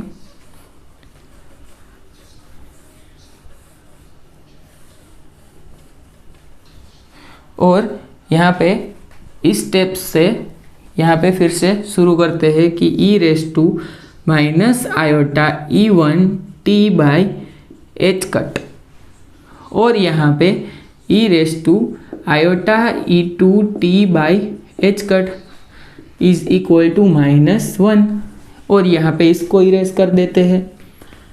तो जैसे ही आप यहाँ पे लिखेंगे कि इसको लिख सकते हैं ई रेस टू आयोटा E2, देखो E2 minus E1 t by H cut. अब भी ये इतने सारे लेक्चर हो गए हैं क्वांटम मैकेनिक्स के, तो आपको इतना तो सिंप्लीफिकेशन आना ही चाहिए।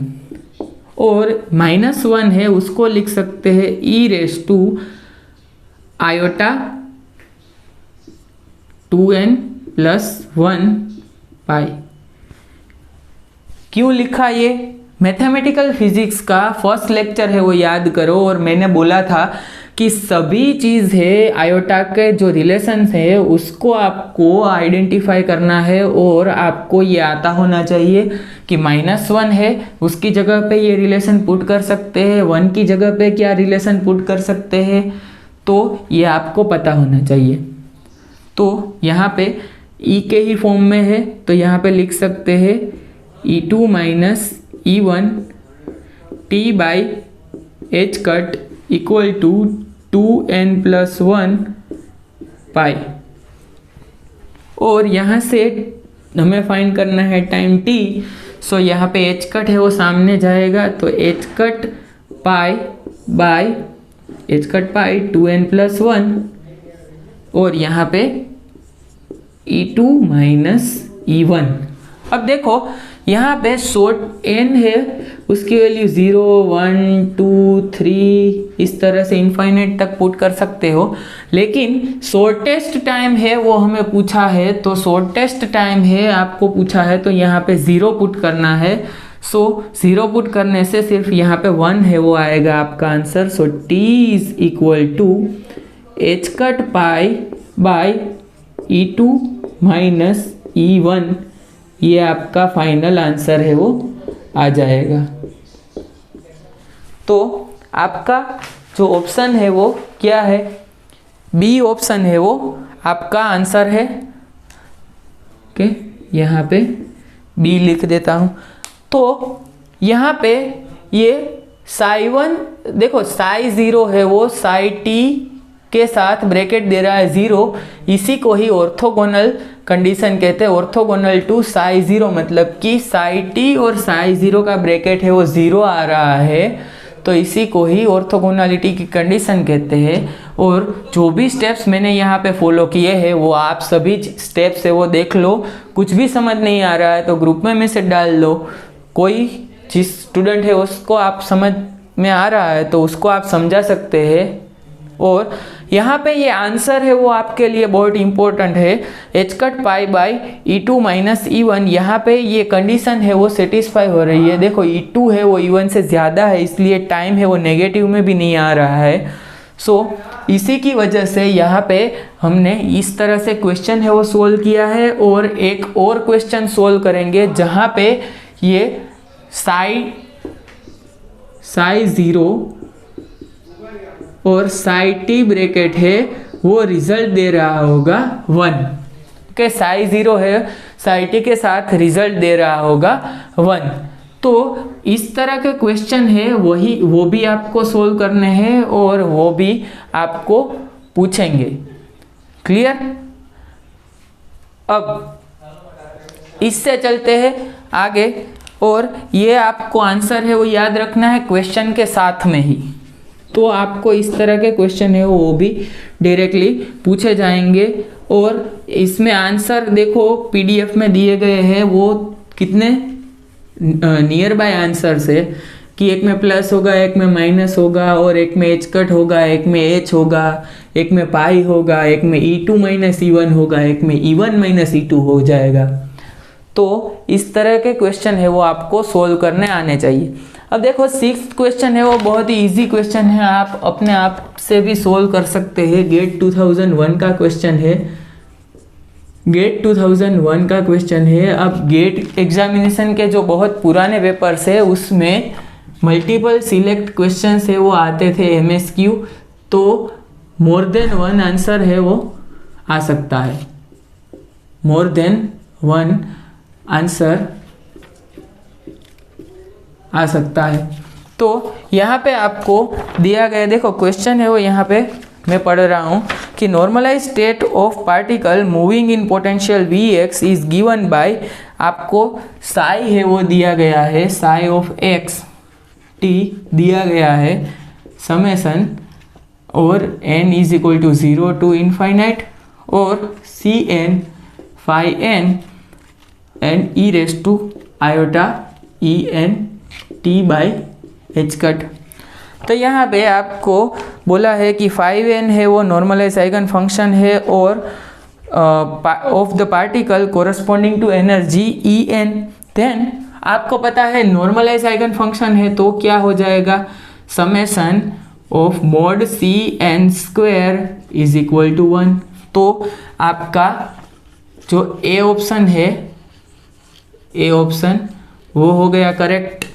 और बी ऑप्शन है वो क्या दिया गया है, average energy of particle in the state Sai is, average energy मतलब कि एक्सपेक्टेशन वैल्यू ऑफ एनर्जी किस तरह से दी जाती है, देखो साई ई साई। तो अगर साई ई साई ब्रैकेट आप सोल्व करोगे तो आपको पता चल जाएगा मोड Cn स्क्वायर और यहाँ पे En मतलब कि En, देखो यहाँ पे अगर यहाँ पे 5 1 है तो इसको किस तरह से लिखा जाता है कि C1 मोड स्क्वायर और E1 है वो आपको एनर्जी मिलेगी। यहाँ पे अगर E2 है, साई 2 है तो यहाँ पे सभी जगह पे 2 आ जाएगा। मतलब कि यहाँ पे अगर यहाँ पे एक एग्जांपल ही दे रहा हूँ कि आपको दिया गया है 2 5 2, तो यहाँ पे आप एनर्जी की जो E2 वैल्यू है, E2 की वैल्यू देखो, E2 की वैल्यू है वो आपको किस तरह से मिलेगी, देखो E2 है वो कोरस्पॉन्डिंग टू यहाँ पे 5 2 है, 5 2 के कोरस्पॉन्डिंग E2 आपको मिल रहा है। तो और 5 1 के कोरस्पॉन्डिंग यहाँ पे देखो psi is equal to 1/√2 5 1 plus 5 2 दिया गया होगा। अगर तो आपको expectation value of energy find करनी है तो क्या आ जाएगा, यहाँ पे 1/2 और यहाँ पे φ1 के कोरस्पॉन्डिंग एनर्जी E1 प्लस यहाँ पे E2। ओके, सो इस तरह से आप फाइंड कर सकते हैं एनर्जी एक्सपेक्टेशन वैल्यू। तो बी आंसर भी आपका सही है। सी एंड डी है वो क्या है कि eigen function of Hamilton of particle and eigen function of momentum operator, ये है वो कंडीशनल रिजल्ट है। कंडीशनल रिजल्ट से वो आपको जो भी कंडीशन दिया गया होगा तभी आप ये आंसर सही है या गलत वो फाइंड कर सकते हैं। लेकिन अभी ये आंसर है इस क्वेश्चन के लिए सही नहीं है, क्योंकि यहाँ से आप फाइंड नहीं कर सकते कि ये है वो हैमिल्टन का आइगन फंक्शन है या मोमेंटम ऑपरेटर का आइगन फंक्शन है। तो ये कंडीशनल रिजल्ट हो गया। ओके, सो यहाँ पे देखो गेट 2001 का जो क्वेश्चन है उसमें 2 ऑप्शन है वो सही हो गए हैं। तो इससे आगे है चलते हैं हम कि 7th क्वेश्चन और 8th क्वेश्चन के लिए कॉमन डेटा दिया गया है और जिसमें आपको दिया गया है, देखो क्वेश्चन है वो पढ़ लो और यहाँ पे दिया गया है a psi2 is equal to psi1 and A operator है psi1 पे ऑपरेट होने पे psi2 है वो रिजल्ट दे रहा है। और ये क्वेश्चन पूछा गया है गेट 2003 में। तो गेट एग्जामिनेशन का क्वेश्चन है और 7th क्वेश्चन है वो हम देखते हैं कि expectation value of A for state Sai के साई आपको दिया गया है 3 psi1 plus 4 psi2 divided by 5। Okay, अब यहाँ पे देखते हैं ये वेव फंक्शन नॉर्मलाइज है कि नहीं। सो 3 का स्क्वायर मतलब 9 प्लस 4 का स्क्वायर मतलब 16 अपॉन 5 का स्क्वायर मतलब 25। तो इसका आंसर आएगा 1। सो ये वेव फंक्शन है वो नॉर्मलाइज्ड है। तो नॉर्मलाइजेशन हमने चेक कर लिया है। तो देखो यहाँ पे देखते हैं कि देखो एक्सपेक्टेशन वैल्यू ऑफ ए हमें फाइंड अगर करना है तो क्या करेंगे, साई ए साई का, क्योंकि वेव फंक्शन नॉर्मलाइज है। अगर नहीं होगा तो यहाँ पे साई साई का सेल्फ प्रोडक्ट है वो डिनोमिनेटर में लिख के हमें चलना पड़ता। क्लियर। तो यहाँ से हम बात करें तो देखो यहाँ से यहीं पे लिख देते हैं। सो 1/25 और यहाँ पे देखो 3 psi1 प्लस 4 psi2 और ऑपरेटर है ए और यहाँ पे 3 psi1 प्लस 4 psi2। अब यहाँ पे आपको जो कंडीशन दी गई है कि ए अगर psi2 पे ऑपरेट होता है तो psi1 मिलता है और psi1 पे ऑपरेट होता है तो psi2 मिलता है।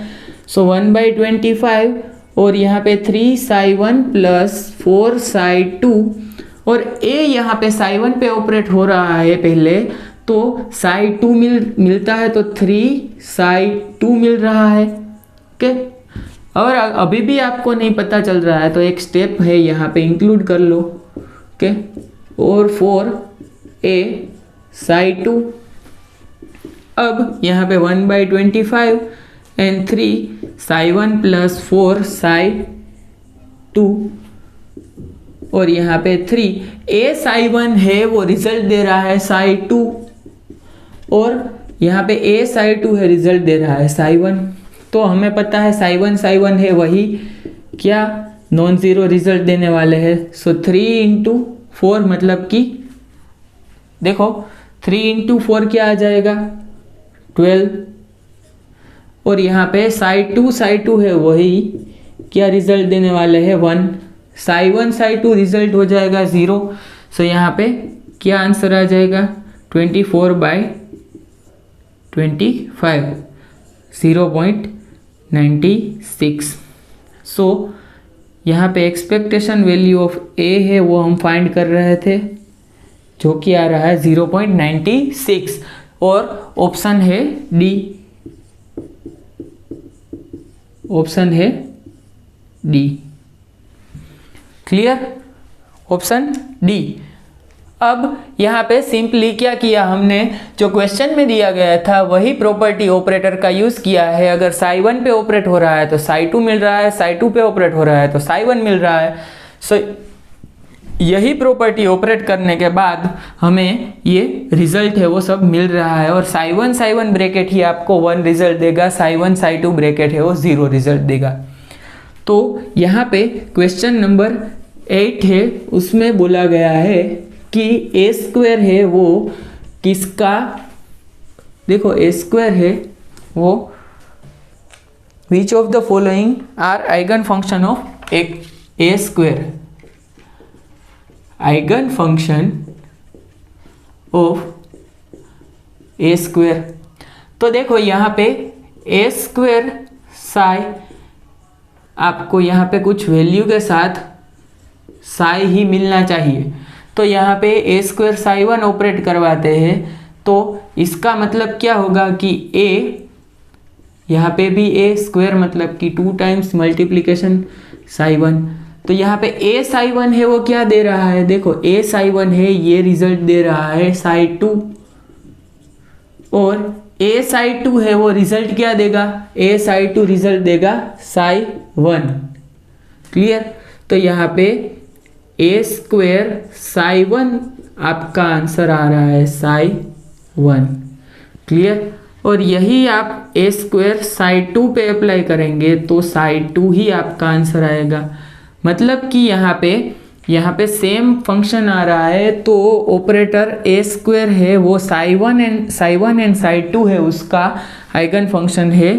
सो यहाँ पे आपका आंसर आ रहा है eigen function of operator A square are psi 1 and psi 2।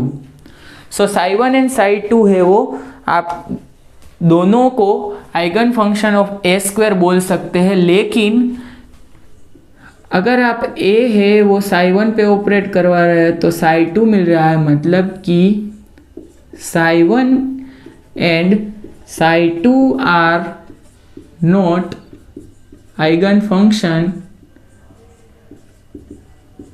Of A. Operator A का आइगन फंक्शन नहीं है साई 1 एंड साई 2, लेकिन ए स्क्वायर है उसका आइगन फंक्शन है। तो अभी जो 9th क्वेश्चन है वो दिया गया है वो देखते हैं।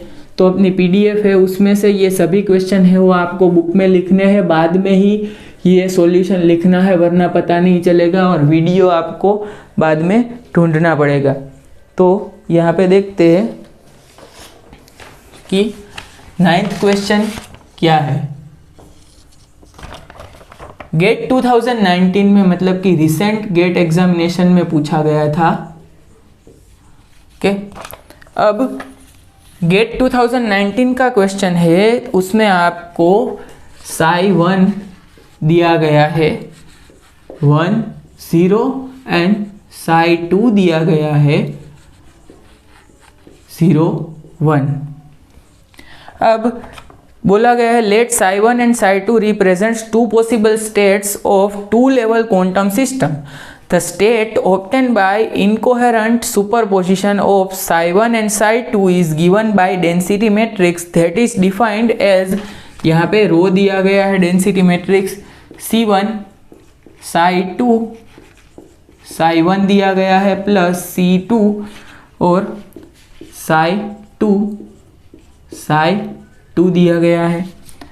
इफ C1 यहाँ पे दिया गया है 0.4 एंड C2 दिया गया है 0.6, तो मैट्रिक्स एलिमेंट रो 2 2 फाइंड करने को बोल रहे हैं हमें।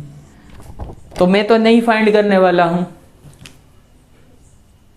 क्यों चौंक गए? नहीं भैया, यहाँ पे फाइंड ही करने के लिए कुछ नहीं है।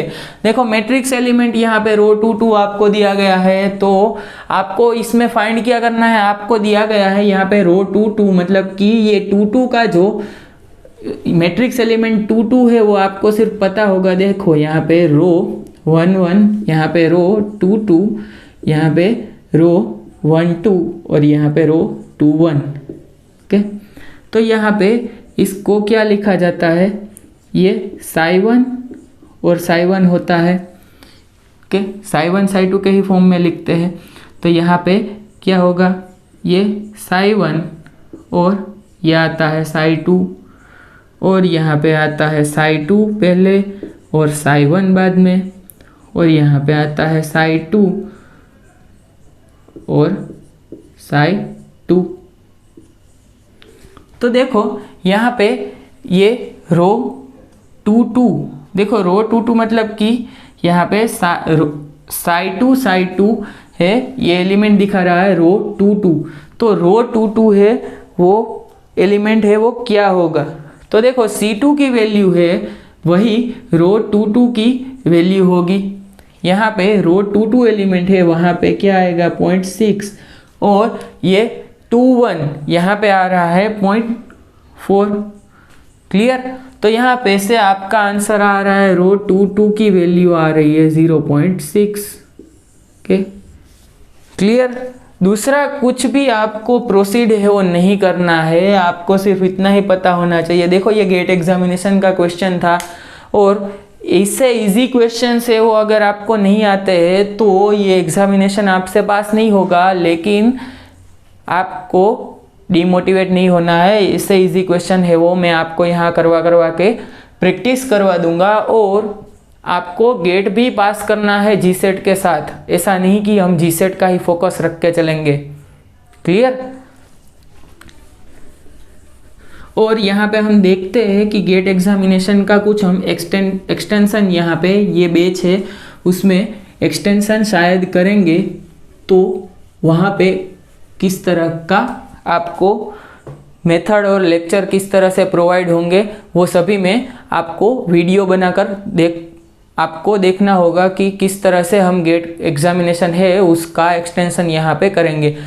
गेट एग्जामिनेशन है वो फरवरी के स्टार्टिंग में ही फर्स्ट और सेकंड वीक में ही होता है। सो यहाँ पे 1 और 1.5 मंथ है वो हमें एक्स्ट्रा मिलेंगे।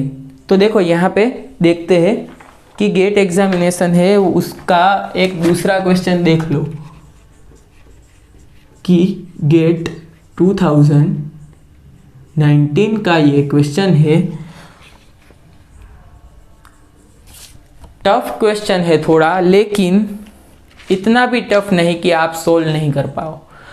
आप अभी सभी क्वेश्चन है वो अटेम्प्ट कर सकते हैं, सोल्व कर सकते हैं। आपसे अगर क्वेश्चन नहीं सोल्व हो पा रहा है तो वीडियो है वो आप पहले देखो, कंसेप्ट देख लो, बाद में फिर से क्वेश्चन ट्राई करो सोल्व करने की। और यहाँ पे जो भी क्वेश्चन है आपको दिए गए हैं वो पहले अपने आप ही खुद भी ट्राई करो।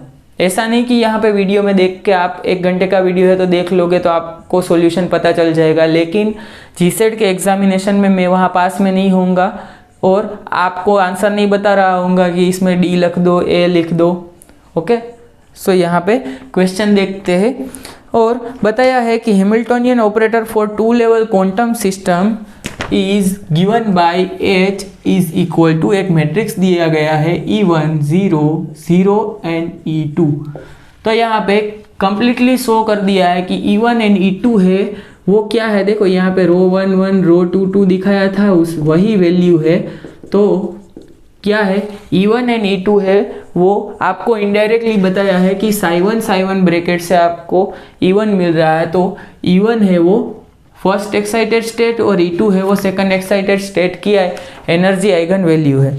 और if state of system at t is equal to 0, t equal to 0 is given by. So यहाँ पे जैसे ही टाइम का कंसेप्ट आया, मतलब कि आपको पता है कि सर अभी टाइम इवैल्यूएशन ऑपरेटर है वो लगाने वाले हैं। तो हाँ, यही पता है आपको कंसेप्ट की टाइम इवोल्यूशन ऑपरेटर है वो कब लगाना है, कि जब भी टाइम का कंसेप्ट क्वेश्चन में दिया गया है, साई टी आपको दिया गया है, तो आपको टाइम इवोल्यूशन ऑपरेटर है उसका यूज़ करना ही होगा। सो यहाँ पे पहले साई टी है वो हम फाइंड कर लेते हैं। तो हमें पता है 1/√2 और यहाँ पे देखो ये 1 1 लिखा है, मतलब कि ये फर्स्ट स्टेट है, ये सेकंड स्टेट है। तो यहाँ पे इसको आप φ1 φ2 भी लिख सकते हैं। तो यहाँ पे आप इस तरह भी लिख सकते हैं कि e⁻∗ E1 minus iota E1 t by H cut और phi 1। देखो इसको इस तरह से भी लिखा जाता है। अगर आपको मैट्रिक्स से सोल्व नहीं करना है तो आप इसको इस तरह से लिख दो, phi 1 प्लस phi 2 लिख दो, या तो 1 एंड 2 लिख दो, कोई भी आपका जो आंसर है वो चलेगा। क्लियर? तो यहाँ पे phi 1 plus E raise to minus iota E2t by H cut phi 2।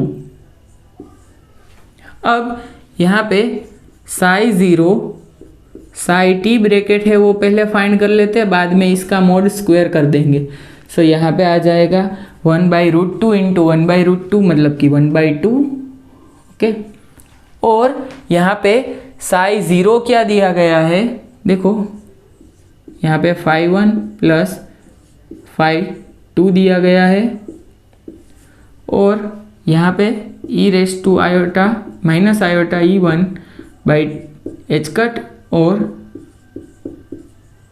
यहाँ पे e raise to minus iota E2t by H cut. Okay, और phi 2। क्लियर? अब phi 1 ब्रैकेट ही रिजल्ट 1 देने वाले हैं। ओके, phi 1 ब्रैकेट रिजल्ट देने वाले हैं 1। तो यहाँ पे क्या आएगा answer, E raise to minus iota E1 t by H cut plus यही रिजल्ट है वो phi 2 ब्रैकेट है वो देने वाले हैं। क्लियर? तो ये देखो यहाँ पे बच्चे हैं वो एक्साइटमेंट में गलती कर देते हैं कि हमने आंसर निकाल लिया। देखो ये आंसर नहीं है, पूछा गया है mode square of Sai 0 psi t bracket. तो मोड स्क्वायर है वो आपको पता होना चाहिए कि मोड स्क्वायर किस तरह से लिखा जाता है। तो यहाँ पे ये यहाँ पे से ऊपर के स्टेप से वो मैं निकाल रहा हूँ हमारी फर्दर प्रोसीजर के लिए। क्लियर? सो यहाँ पे जैसे ही हम मोड साई 0 साई t का स्क्वायर कर देंगे तो आपको पता है कि यहाँ पे ये ब्रैकेट का मोड स्क्वायर करने के लिए इसका कॉम्प्लेक्स कॉन्जुगेट भी आपको पता होना चाहिए। तो देखो यहाँ पे इसका कॉम्प्लेक्स कॉन्जुगेट है उसको मल्टीप्लाई करते हैं। So minus iota E1 t by H cut plus E raise to minus iota E2 t by H cut, और यहाँ पे देखो यहाँ पे क्या आएगा, देखो यहाँ पे कॉम्प्लेक्स कॉन्जुगेट मल्टीप्लाई करते हैं, और यहाँ पे ई रेस टू यहाँ पे 1/2 भी आएगा एक बार, क्योंकि इसका कॉम्प्लेक्स कॉन्जुगेट है उसमें भी 1/2 तो मल्टीप्लाई है ही। तो minus iota E1 t by H cut plus E raise to minus iota E2 t by H cut. अब देखो यहाँ पे हम बात करते हैं कि mod psi 0 psi t square है वो 1/4। अब यहाँ पे मल्टीप्लिकेशन में देखो यहाँ पे स्क्वायर ब्रैकेट कर लेते हैं।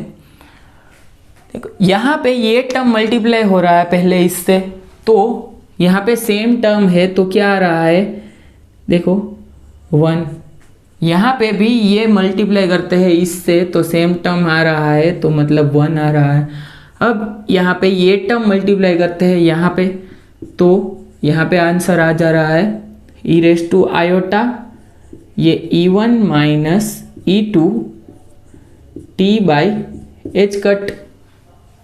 ओके, और यहाँ से ही क्या आंसर आएगा, ई रेस टू, देखो ये टर्म को यहाँ पे मल्टीप्लाई किया तो E1 माइनस E2 आ रहा है, यहाँ पे E2 माइनस E1 आएगा, यहाँ पे iota E2 minus E1 t by H cut. Clear? यहाँ पे स्क्वायर ब्रैकेट ही ओवर करते हैं। तो देखो यहाँ पे E1 माइनस E2 है, यहाँ पे E2 माइनस E1 है, और आपके जो आंसर दिए गए हैं वो E1 माइनस E2 के फॉर्म में है। E1 माइनस E2 है उसके फॉर्म में है। तो ये E1 माइनस E2 के अगर फॉर्म में है तो यहाँ पे हम बात करें कि ये E1 माइनस E2 कर लो, तो यहाँ पे E1 लिख देते हैं और यहाँ पे E2, तो यहाँ पे माइनस आगे आ जाएगा। क्लियर? तो यहाँ पे से 1/4, यहाँ पे 1 + 1 2 आ जाएगा। और यहाँ पे देखो कोस थीटा होता है e⁻iθ प्लस e⁻−iθ/2। सो यहाँ से इसको इस तरह से 2 cos theta is equal to e⁻iθ plus e⁻−iθ लिख सकते हैं। सो यही यहाँ पे फॉर्म है वो बन जा रहा है। तो यहाँ पे लिख सकते हैं हम plus 2 cos E1 minus E2 t/h cut, और यहाँ पे से 1/2, क्योंकि ये 2 कॉमन आ गया। देखो यहाँ पे ये 2 कॉमन आ रहा है, सो 2/4, मतलब कि यहाँ पे एक स्टेप है वो मैं नहीं लिख रहा हूँ, 1/2 लिख रहा हूँ। और यहाँ पे 1 प्लस कोस E1 minus E2 t/h cut, ये आपका आंसर है किसका? Mod psi0 psi t square. Okay, so यही आपको पूछा गया था। तो आपका आंसर क्या हो गया? सी। Answer C. सो यहाँ पे देखो गेट 2019 का क्वेश्चन था, हमने इजीली सोल्व कर लिया है टाइम इवैल्यूएशन ऑपरेटर के थ्रू। अगर आपको टाइम इवैल्यूएशन ऑपरेटर है उसका इंपॉर्टेंस पता चल गया है तो आप टाइम इवैल्यूएशन ऑपरेटर के रिलेटेड जो भी प्रॉब्लम्स है उसको सोल्व करो, और आप इस पे फोकस करो कि आपको आंसर है वो भी आपको मेमोराइज होना चाहिए। देखो मैं आपको इसलिए बता रहा हूँ कि आपका एग्जामिनेशन में टाइम है वो सेव हो सके। टाइम है आप बचा सकते हैं जितना, उतना टाइम है वो आप सोल्व करने में, जो क्वेश्चन है वो हार्ड क्वेश्चन होते हैं वो आप इजीली सोल्व कर सकोगे जब आपके पास टाइम होगा। देखो यहाँ पे एक बात मैं बता रहा हूँ कि जो बच्चे हैं वो थोड़े तेज़ होते हैं तो वो क्या करते हैं कि इजी क्वेश्चन है उसमें आप टाइम कम से कम देते हैं, और जो क्वेश्चन है वो हार्ड होते हैं। देखो सभी के लिए इजी होते हैं क्वेश्चन। देखो आपको पूछा गया है कि ये यूनिवर्सल गेट है वो कौन सा है, तो आप बोल दोगे नैंड गेट है वो यूनिवर्सल है। तो इसमें सभी को देखो, ये अगर 100 मार्क्स का पेपर है ना तो 100 में से यहाँ पे 3 कैटेगरी में डिवाइड हो जाता है paper, easy, moderate and hard. So ये हार्ड क्वेश्चंस है वो 25 क्वेश्चंस, जैसे 20 to 25 क्वेश्चंस है वो हार्ड होते हैं, सम 50 क्वेश्चंस है वो मॉडरेट होते हैं, या और 25 क्वेश्चंस है वो इजी होते हैं। सो देखो यहाँ पे 100 क्वेश्चन में से ये हार्ड जो 25 है वही आपको स्कोर सभी बच्चों से आगे निकलने में हेल्प करेंगे। यहाँ पे ये स्कोर के लिए ज़रूरी है, ये पास होने के लिए ज़रूरी है। क्लियर? सो आपको पास भी होना है लेकिन स्कोर भी करना है, क्योंकि आप अगर ओपन कैटेगरी में आते हैं या ओबीसी में आते हैं तो आपको बहुत ही ज़्यादा स्कोर करना होगा पास होने के लिए। पहले से ही मैं आपको बता रहा हूँ कि आप अपनी कैटेगरी देख लो कि ओपन में आ रहे हो, ओबीसी में आ रहे हो, एससी एसटी जो भी आ रहे हैं। ऐसा नहीं है कि आप एससी एसटी में आ रहे हो तो आपको मेहनत नहीं करनी है, आपको कंटेंट करना है सॉलिड। सो आप एक वहाँ पे परफॉर्मेंस एक बहुत ही ज़्यादा हाई लेवल का परफॉर्मेंस है वो दे सकते हैं। सो वीडियो है वो देखते रहिए, और जो भी क्वेश्चन है वो आपको नहीं आते हैं वो ग्रुप में डाल लो, किसी से पूछ लो, और आपका इंटरेक्शन है वो थोड़ा ज़्यादा कर लो। और यहाँ पे अगर आप देखो 15 दिन के बाद आफ्टर 15 डेज कोई भी एक रैंडम प्रॉब्लम है वो ले लो, रैंडम प्रॉब्लम है वो ले लो, और वो सोल्व नहीं हो पा रहा है अगर आपसे पीडीएफ में जो दिया गया है क्वेश्चन, तो वो क्वेश्चन कौन सा वीडियो है उसमें आता है वो आप पहले देखो कि ये क्वेश्चन है किस वीडियो में आ रहा है। तो उसके बाद आपको पता चल जाएगा कि ये कंसेप्ट है उसमें किस तरह से क्वेश्चन के लिए सोल्व करना है। और जो भी यहाँ पे स्टेटमेंट दिखा रहा हूँ, बता रहा हूँ कि ये क्वेश्चन है उसमें ये स्टेटमेंट लिख लो, तो वो सभी आपके लिए इम्पोर्टेंट स्टेटमेंट है, क्योंकि यहाँ पे मैंने summation of mod C N square दिखाया है, वो गेट एग्जामिनेशन में पूछा गया है।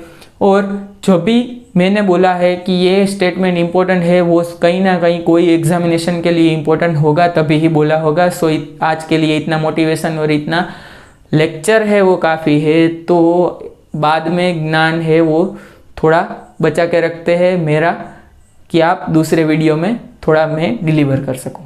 सो तब तक के लिए आप वीडियो देखते रहिए और रिवाइज कर लो। So wait for next video and thank you.